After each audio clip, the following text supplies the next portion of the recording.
안녕하세요. 오늘의 데일리 뉴스레터에 오신 것을 환영합니다. 1. 한국 방산업체 대규모 수출 달성. 이 카이는 전 세계의 주목을 받았습니다. 3. 이스라엘은 한동안 이란과 불화를 겪었습니다. 한번 진실을 알아봅시다.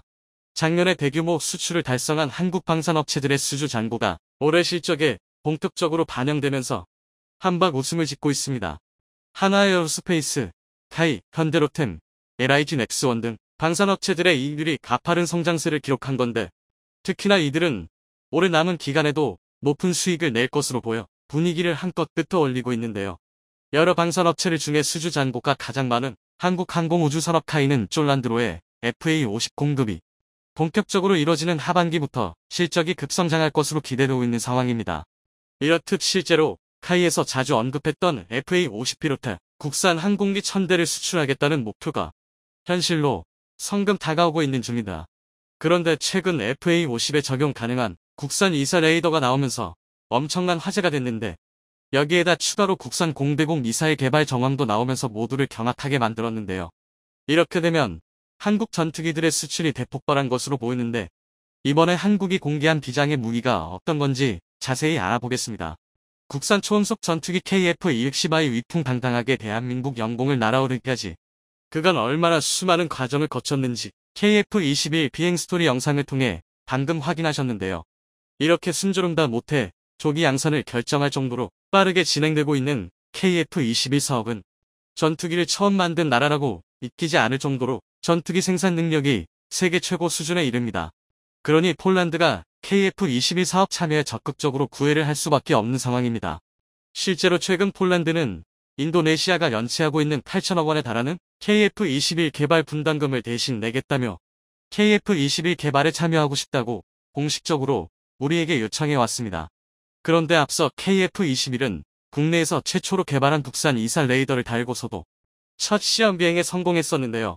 지난 3월 경남 사천 비행장에서 있었던 이사 레이더를 탑재한 KF-21 시제 3호기의 시험 비행은 84분 동안 진행됐는데, 요구 성능과 개발 목표를 모두 충족하며 성공적으로 마침표를 찍었습니다. 최신형 전투기에 탑재되는 이사 레이더는 직접 회로가 적용된 반도체 송수신 보드를 활용해 신호의 진폭을 조정하는 방식으로 표적을 탐지하기에 전투기의 두뇌로 불립니다.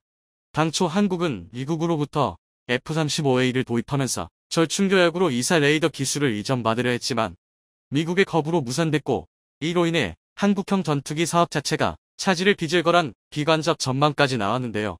하지만 국내 자체 개발을 결정한 뒤 대한민국은 하드웨어와 소프트웨어를 개발한대요. KF-21 시제기에 탑재해 시험평가까지 진행하는 단계까지 올라온 듯 정말 있을 수 없는 일을 만들어냈습니다. 방사청에 따르면 이번에 개발된 국산 이사 레이더는 공대공 모두 25개 시험 항목에 대해 총 18회 비행시험을 수행한 결과 요구 성능과 개발 목표를 모두 충족하면서 만족스러운 결과를 얻었습니다. 이에 따라 방사청은 2026년 2월까지 90회 비행시험을 등해 작전 운용 성능의 충족성, 군 운용 적합성, 전력 화재원 요소 실용성 등 충족 여부를 최종적으로 확인한다는 계획입니다. 그리고 이제 국산 이사 레이더 개발로 국산화 비율을 더 높여 한국산 전투기 수수를 확대하는 일만 남았는데요. 실제로 이달 2일 LIG 넥스원은 2023 공군 민군협력 전시회에 참가해 FA50 이사 레이더 시제품을 선보이며 KF-21에 이어 FA50에도 국산 이사 레이더가 장착될 거란 걸 보여줬습니다. 이번에 LIG 넥스원이 공개한 FA50 이사 레이더는 국내 최초로 복능식을 적용한 전투기용 이사 레이더로 공지의 목표에 대응하는 다수의 운용 모드를 보유하고 있는 것으로 알려졌습니다. 이사 레이더는 차세대 전투기에선 필수로 탑재되는 핵심 센서로, 일반적으로 이사 레이더를 장착한 전투기는 매사이 레이더를 적용한 전투기보다 3에서 4배의 전투력을 보유한다고 합니다. 하지만 전투기용 이사 레이더는 미국 등 소수의 해외 선진 방산업체만 독점하면서 세계 시장을 대부분 점유하는 등 진입장벽이 높은 걸로 유명한데, 한국이 불가능한 일을 만들어낸 겁니다. 이런 이유로 KF-21에 이어 FA50에도 국산 이사 레이더가 장착된다면 우리 군의 전력 증강은 물론 한국 방산의 수출 경쟁력이 지금보다 더 넘사벽 수준으로 뛰어올라 한국산 전투기의 몸값이 천정부지로 치솟을 것으로 보입니다. 방사청에 따르면 현재 FA50 이사 레이더의 개발 완료라는 최종 목표를 위해서는 지상통합시험 및 테스트 항공기 FA50 탑재 비행시험 등의 검증이 남아있다고 합니다. 현재 방산 전문가들은 KF-21과 마찬가지로 FA-50의 국산 이사 레이더 장착과 관련해 일련의 과정들이 순조롭게 진행되고 있다며 등합이 어렵지 않다고 입을 모았는데요. 실제로 카이 고정익 체계팀 곽재진 수석연구원은 이미 KF-21에 국산 이사 레이더가 장착됐기 때문에 FA-50의 국산 이사 레이더를 장착하는데 기술적인 어려움이 없다고 강조했습니다. 그는 다만 항공기에 이사 레이더와 같은 주요 장비를 장착하려면 단순하게 붙이는 것 이상으로 개발 일정이나 비용 등 많은 고려 사항이 있다며 당장 FA-50 수출기에 국산 이사 레이더가 적용되진 않겠지만 업그레이드 계획이 있다면 기술적으로는 언제든지 장착이 가능한 상황이라고 전했습니다. 그리고 해당 소식을 들은 네티즌들은 국산 이사 레이더 개발을 축하합니다. 타겟팅 포드와 이사 레이더 장착이면 FA-50은 넘사벽 전투기다. 정말 자랑스럽다. 진정한 한국판 록히드 마틴이다. 말레이시아 방산전에 카이와 LIG 넥스원이 함께 간다고 하던데 아무래도 이사 레이더를 완성한 것 같다. LIG 넥스원도 무시무시하다 그냥 조용히 만들고 파는 회사 같다. 호재가 넘쳐난다 등의 반응을 보였습니다. 그리고 또 다른 군사 전문가 역시 앞으로 남은 테스트들도 지금까지 그렸던 것처럼 FA-50의 진정한 국산화 달성을 이뤄낼 것이라고 입을 모았는데요.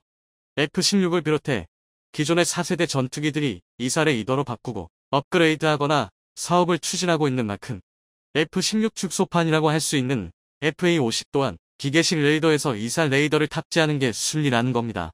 때문에 향후 우리 공군에 배치될 FA-50 60대도 이번에 LIG 넥스원에서 만든 국산 이사 레이더가 탑재될 가능성이 있다고 내다봤습니다. 여기에 더해 현재 방산업계에서는 FA-50의 말레이시아 수술권부터 이사 레이더를 넣을 수 있지 않을까 조심스레 전망하고 있다는데요. 현재는 보안상 자세한 사항을 언급하지 못하겠지만 오는 10월 열리는 아덱스의 구체적인 계획이 있을 것으로 보인다는 게 방산 전문가들의 예상입니다. 기존 FA-50에는 이스라엘제 기계식 레이더가 탑재돼 우리가 손쓸 수 있는 부분이 제한적이었지만 우리가 개발한 이사 레이더가 탑재되면 성능 확보는 물론 전투력이 향상될 가능성이 매우 높아 보입니다. 이에 대해 네티즌들은 잘 개발돼 FA-50에 달렸으면 좋겠다. LIG가 개발한 이사 레이더가 상용화되는 시점이면 국산 미사일도 개발될 거라 예상한다. FA-50에 이사 레이더를 달면 F-16에 버금가는 성능이 나올 것 같다. 그 어렵다는 이사 레이더 개발을 성공했다니 큰 박수를 보내야 한다. 모든 무기는 국산화시켜야 된다. 국방은 그 누구도 믿어서는 안 된다. 전투기 핵심 기술을 보유하고 있어야 미국의 갑질로부터 독립할 수 있다 등의 반응을 보였습니다. 게다가 이사 레이더 국산화와 더불어 현재 전투기에 탑재되고 있는 다른 국가의 무장을 대체할 무기 개발이 시급한 상황인데요. 결국 레이더 플러스 소프트웨어 플러스 무장 모두 있어야 우리나라에서도 성능을 100% 발휘해 제대로 쓸 수 있고 더군다나 해외에 판매할 때도 아무런 걸림돌이 없기 때문입니다. 실제로 이렇게 되면 다른 국가 전투체계 사용으로 인해 수출이 막힐 가능성을 원천적으로 차단할 수 있을 것으로 보이며 이런 이유로 최근 국내에서도 독자적인 무장이 필요하다는 의견도 높아지고 있습니다. 그런데 사실상 한국도 천궁, 해공 미사일 사업을 통해 세계적인 수준의 미사일 개발력이 이미 확보되어 있는 상태인데요. 실제로 현재 FA-50 폴란드 수출형에는 팬텀 스트라이크 이사 레이더, AIM-9X 사이드와인더 플러스 AIM-120 암람이 적용돼 이를 위한 통합 작업이 조만간 시작될 계획이 전해지고 있습니다. 또 KF-21에도 2028년까지 천룡 공대지 미사일이 등학될 계획으로 여기에 더해 한국형 공대공 미사일 개발 사업도 조만간 시작될 거란 소식도 전해지고 있는 상황입니다. 실제로 현재 5세대급 단거리 공대공 미사일에 적용할 수 있는 한국형 램제트 미사일 등 다양한 신기술도 개발되고 있는 중이라 추후 한국형 모델은 5.5세대급이 될 거란 전망도 나오고 있습니다. LIG 넥스원도 2017년 아덱스 전시회 때 공대공 유도탄형 아이와 유도장치 시제품을 공개하는 등 국산 미사일 기술을 공개한 적이 있었습니다. 이사 레이더 개발에 이어 한국형 공대공 개발까지 진행되면 앞서 말씀드렸던 우려 사항들을 모두 해소할 수 있을 것으로 보이는데요. 일단 단거리에서 사이드와인더를 따라잡고 최대한 빨리 암극도 개발을 해야 우리 전투기들의 수출이 쉬워질 듯 보입니다. 한국산 전투기가 완전한 국산화라는 원대한 꿈의 목표로 향해 가고 있는데요. 한국 방산의 또 다른 효자 품목으로 국산 전투기가 이름을 드높일 준비가 된 것으로 보입니다. 지금 대한민국 상황에서 이 말이 가장 어울리는 나라가 있다면 단연 이스라엘일 것입니다. 이스라엘은 오랜 시간 이란과 반목하고 있는데요. 이란이 북한, 중국의 가장 강력한 동맹 중 하나라는 걸 생각하면 이스라엘을 지원하는 것으로도 이들의 결속력을 약화할 수 있을 것입니다. 더군다나 대한민국과 이스라엘의 안보, 사회 역사는 놀랍도록 유사한데요. 격변하는 동북아 정세 속에서 이스라엘을 교과서로 삼아도 될 정도입니다. 그러나 유감스럽게도 이는 말처럼 쉬운 일이 아닙니다. 심지어 국내 일각에서는 하루가 멀다 하고 영토 분쟁을 일으키는 이스라엘, 중동의 골칫거리 정도로 여길 정도인데요. 그래서 준비했습니다. 오늘은 격변하는 동북아 정세 속에서 대한민국이 왜 이스라엘의 무기체계를 벤치마킹해야만 하는지 알려드리겠습니다. 이스라엘의 지정학적 위치와 수차례의 대규모 전쟁은 무기체계의 폭발적인 진화를 불러왔습니다. 이스라엘은 건국의 역사가 75년밖에 되지 않았지만 100년이 채 못 되는 짧은 시간 동안 4차례의 대규모 전쟁을 벌였는데요. 그것도 비슷한 군사 수준의 약소국들이 아니라 지금도 중동의 패자로 명성이 높은 이집트, 사우디아라비아와 시리아, 요르단, 이라크같이 강대국의 무덤으로 악명 높은 나라들과 전쟁을 벌였습니다. 심지어 지금까지도 레바논, 팔레스타인과 중소규모 분쟁을 계속하고 있는데요. 이는 대한민국의 안보 상황과 굉장히 비슷하면서도 다른 모습입니다. 한국 또한 북한이라는 희대의 깡패 국가에 맞서면서 중국이라는 강대국의 견제를 받고 있는데요. 다만 한국의 군사 전략이 방어적이라면 반대로 이스라엘은 유구한 전쟁의 역사만 봐도 알 수 있듯이 대단히 공세적인 전략을 펼치고 있는데요. 석유 자원을 보유한 중동의 압박 때문에 주요국에서 이스라엘과 아람 국가 간의 군사 문제에 개입하는 게 상당히 어렵기 때문입니다. 심지어는 되려 이스라엘이 국제사회의 압박을 받기도 하는데요. 일례로 아람 국가들의 압력에 강대국들이 무기 금수 조처를 하자 이스라엘은 자주 국방의 전선에서 고군분투하며 독자적인 무기체계를 개발할 수밖에 없었습니다. 그리고 여기서 이스라엘 무기체계의 특징이 발현되는데요. 위태로운 지정학적 입지와 환경, 건국 이래 사실상 끊임없이 전쟁을 이어온 실전 경험을 통해 얻은 교훈들이 이스라엘 무기체계를 독특한 방향으로 설계되게 하였습니다. 우선 이스라엘 무기체계의 가장 전형적인 특징은 바로 승무원 보호를 최우선으로 한다는 점입니다. 최대한의 방어력을 끌어올리기 위해 화력이나 정비 편의성 등을 포기한 이스라엘 무기체계의 구조를 보면 감동적이까지 한데요. 이를 가장 잘 보여주는 예시가 이스라엘의 주력전차 메르카바입니다. 자세한 구조를 모른 채 외향만 딱 봐도 그간 소개해드린 다른 어떤 나라의 주력전차에서도 볼 수 없었던 이질적인 외형이 눈에 띄실 텐데요. 특히 비슷한 시대의 이스라엘이 주력전차로 함께 운용했던 마가크 시리즈, 테란 시리즈와 메르카바 MK를 함께 놓고 비교해보면 그런 느낌이 더욱 강하실 겁니다. 그도 그렇게 마가크 시리즈는 미국에서 지원한 M48 패튼과 M60을 이스라엘 현지 환경에 맞게 개수한 전차인데요. 반면 티란 전차는 중동 전쟁에서 노획한 소련의 T-34, T-54 등을 제치장에서 사용한 전차들입니다. 당장 한 대의 전차라도 아쉬운 이스라엘 입장에서는 적산 장비든 아니든 찬밥 더운 밥 가릴 처지가 아니었는데요. 이는 대한민국의 K 전차 탄생 배경과 굉장히 비슷한데요.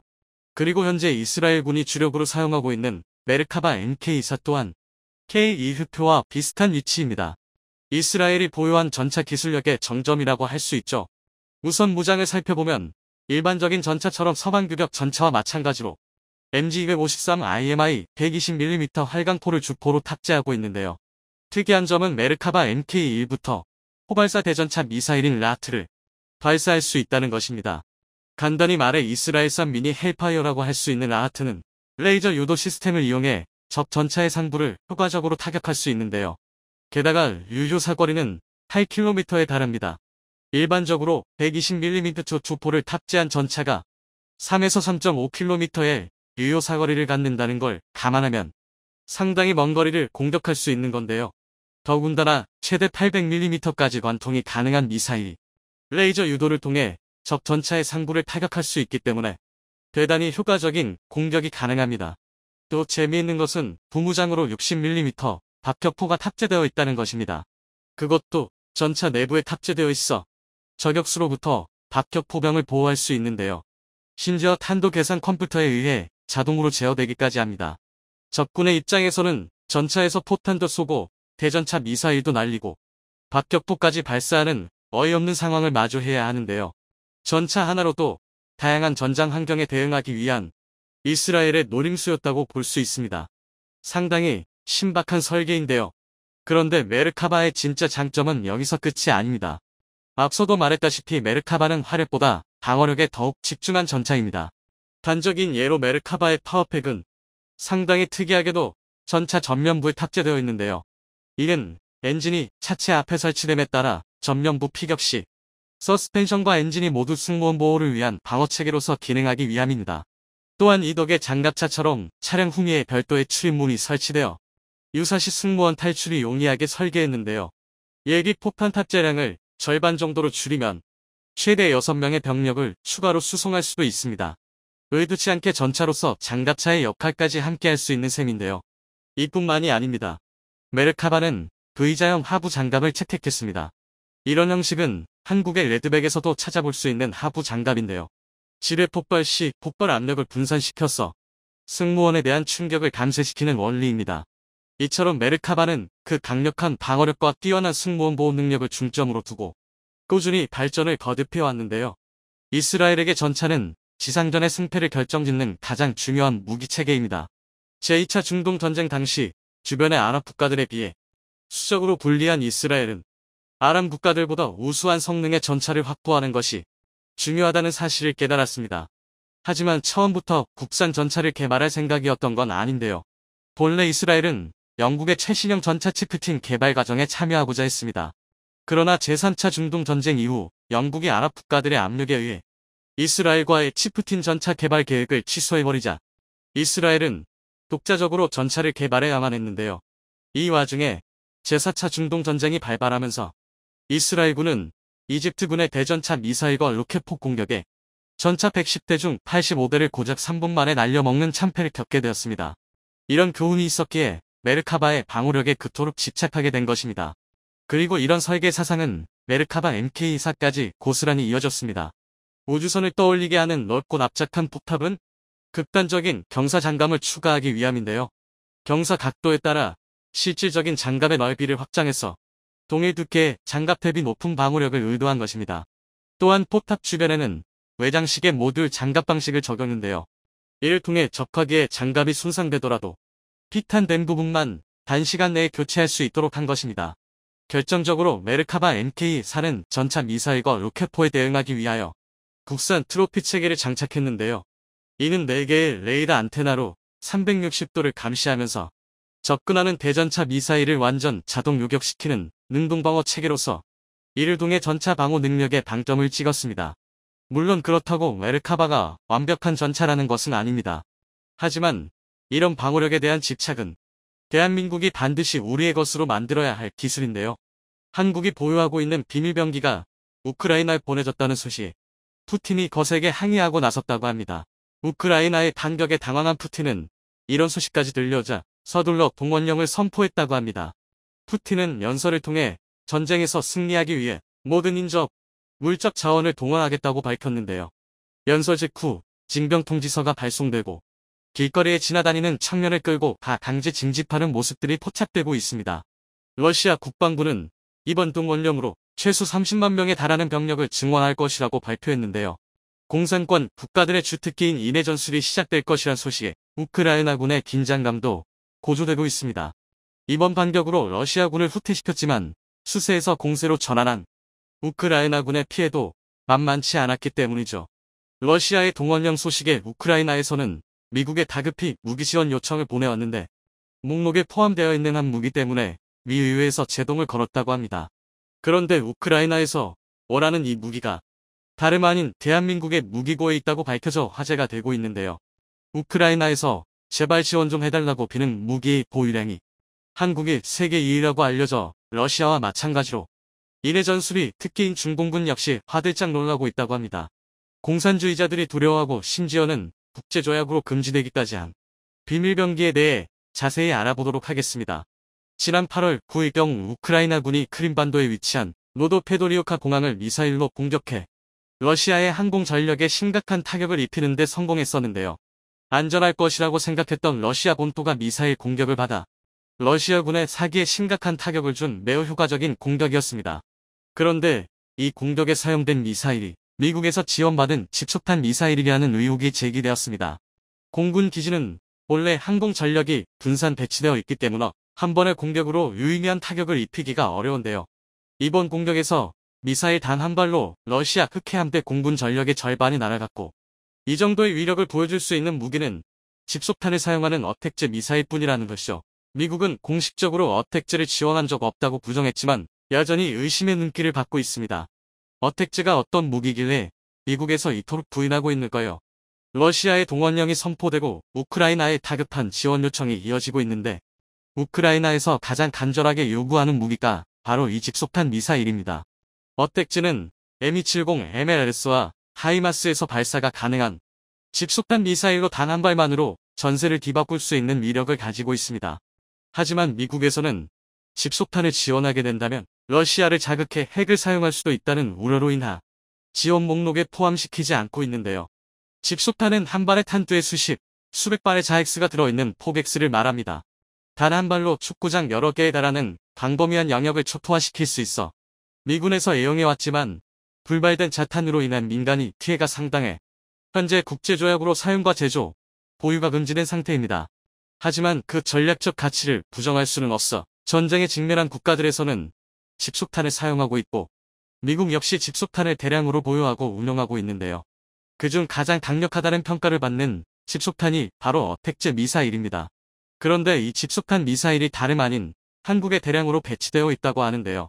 지난 6월 북한의 미사일 도발에 대한 대응으로 어택제 미사일 8발을 동해상으로 발사했었습니다.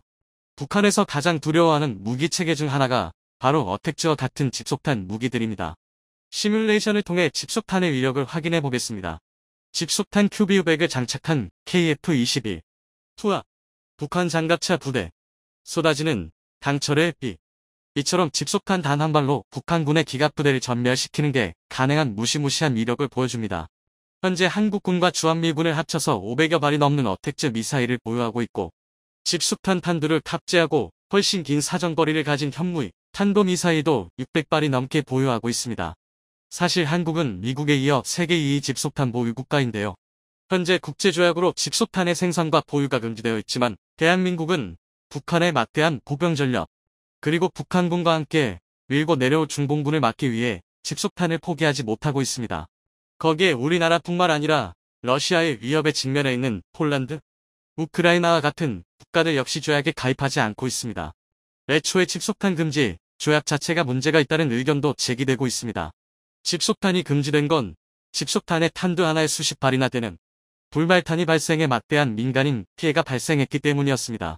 결국 2007년 2월 노르웨이 오슬로에서 46개국이 오슬로 선언을 통해 집속탄의 사용을 금지하고, 이후 뉴질랜드에서의 웰링턴 선언, 아일랜드에서 더블린 회의를 거쳐 유엔에서 공식적으로 집속탄 금지 협약을 발표했습니다. 하지만 모든 국가들이 집속탄 금지 협약에 동의한 것은 아닙니다. 한국, 폴란드, 우크라이나와 같이 전쟁의 위기에 직면한 국가에서는 금지 협약에 가입하지 않았습니다. 또한 미국, 중국, 러시아와 같은 강대국들도 참여하지 않아 유명무실한 조약이라는 말이 많았고, 조약에 주축이 된 국가들이 전쟁과 멀리 떨어진 유럽 국가들이라 현실을 모르는 위선적인 협정이라는 말도 있었습니다. 현재 한국군은 어택제뿐만 아니라 대량의 집속탄을 보유하고 있는데요. 그 중에는 처음으로 발사하는 것뿐만 아닌 전투기에 탑재할 수 있는 항공핵스탄, 지뢰살 포탄, 자주포항 이중 목적 고폭탄 등 다양한 종류의 집속탄이 있어 언제든지 북한군의 머리 위 강철비를 쏟아낼 준비를 마친 상태입니다. 여기에 한국군은 어택제를 대체할 더욱 강력한 집속탄 미사일들을 개발하여 핵무기에 준하는 화력을 갖추는 것을 목표로 하고 있습니다. 한국이 집속탄을 계속해서 생산하는 데에 대한 반발도 상당한데요. 집속탄 금지 조약에 가입해 있는 유럽 국가들은 한국이 비인도적인 살상병기를 계속해서 만들어내고 있다고 비난하며 천무를 생산하는 하나에 대한 제재를 가했었습니다. 이 때문에 하나에서는 집속탄 개발 부서를 자회사에 넘기기도 했었죠. 하지만 이는 매우 위선적인 행태라고 할 수 있습니다. 비인도적인 무기는 존재하지 않고 비인도적인 사용법이 존재할 뿐입니다. 우크라이나 전쟁에서 우크라이나와 러시아 모두 집속탄을 사용한 정황이 포착되었는데, 두 국가의 차이점이 있다면 우크라이나는 러시아군을 향해 사용했다는 것이고, 러시아는 우크라이나의 민간 지역에 사용했다는 것이죠. 금지 무기로 유명한 백린탄 역시 민간인 대상으로 사용하는 게 금지되어 있을 뿐, 군사 목표물을 대상으로는 어떠한 제약도 없습니다. 전쟁에서 비겁이란 단어는 존재하지 않습니다. 최대한 국민의 생명을 지키며 압도적인 승리를 추구해야 하기에 한국은 계속해서 집속탄을 사용해야 하고 절대로 포기해서도 안 될 것입니다. 미국 역시 이러한 힘의 논리를 잘 알고 있기에 집속탄을 포기한다는 뉘앙스를 보이면서 새로운 형태의 집속탄들을 만들고 있는 상황이죠. 위태로운 국제 정세는 우리가 집속탄을 절대 포기하지 못할 이유를 늘려주고 있습니다. 러시아가 흔들리면서 같은 레드팀 국가들이 불온한 움직임을 보이고 있습니다. 동원령이 떨어진 러시아 수도 모스크바에서는 징집관들이 성인 남성으로 보이기만 하면 마구 붙잡아 징집버스에 밀어넣고 있습니다. 이 같은 강제 동원의 러시아 전역에서는 반전 시위가 이루어지고 있는데요. 한 러시아 청년이 전쟁에 반대한다는 인터뷰를 한 직후 징집관들에 붙잡혀 끌려가는 모습이 찍히기도 했습니다. 징집을 피해 러시아를 탈출하고자 하는 행렬이 이어지고 있으며 러시아 극우주의자들은 Z 표식을 달고 전쟁을 옹호할 때는 언제고 자신들이 전장에 끌려갈 처지가 되자 반전주의를 외치고 있다고 합니다. 일각에서는 이번에 징집되는 러시아 병력이 대부분 비숙련병이기에 실질적으로 대단한 전력이 되지 못할 것으로 보고 있는데요. 군 전문가들은 이번 징집으로 러시아 병력의 순환이 이루어지면서 돈바스 지역에 전력을 증강할 수 있을 것으로 보고 있어 우크라이나가 절대로 방심해서는 안 될 것이라고 경고했습니다. 우크라이나 역시 병력 손실이 상당한 상태이기에 미국과 유럽의 러시아에 맞설 강력한 무기들을 요청하고 있습니다. 우크라이나의 분전으로 러시아의 패망까지 얼마 남지 않은 것 같습니다. 하지만 러시아의 영향력이 줄어든 틈을 타 북한과 중국이 무슨 짓을 할지 모른다는 우려가 커지고 있는데요.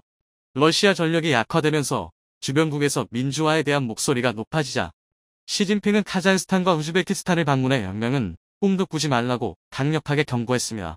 또한 미국의 대중 안보회담 쿼드에 맞서 중국을 중심으로 하는 안보동맹 글로벌 발전 이니셔티브 GD1을 구성하여 러시아 전쟁이 끝나더라도 신냉전을 지속하겠다는 의지를 밝혔죠. 북한에서도 심상치 않은 움직임을 보여주고 있습니다. 최근 김정은은 핵을 절대로 포기할 수 없다는 의지를 보이며 핵무력 정책 법령을 수정했는데요. 다음과 같은 내용을 포함하고 있습니다. 지휘 통제 체계가 적대 세력의 공격으로 위험에 처하는 경우 적대 세력을 괴멸시키기 위한 핵 타격이 자동적으로 즉시에 단행된다. 여기서 지휘 통제 체계란 김정은 본인이 의미하고 김정은에 대한 아멕스 공격 위협이 이루어지게 될 경우 언제든지 핵무기를 쓰겠다고 표명한 겁니다. 그리고 적대 세력의 공격이 감행되었거나 임박하였다고 판단되는 경우에도 핵무기를 사용할 수 있다고 명시하여 사실상 원하는 대로 핵무기를 사용하겠다고 선언한 것으로 보고 있습니다. 결국 미국이 핵무기를 허가해주지 않는 이상 한국은 더 강력하고 더 많은 화력을 보유해야 합니다. 남의 나라에서 우리의 국방에 알가불가한다고 흔들려서는 안 됩니다. 필요하다면 집속탄이든 백링탄이든 할 수 있는 최대의 전력을 갖추어야 합니다. 우리의 적에게 한국에 발을 닿는 순간 결코 몸 성이 돌아가지 못할 거라는 사실을 명확히 보여주길 바랍니다.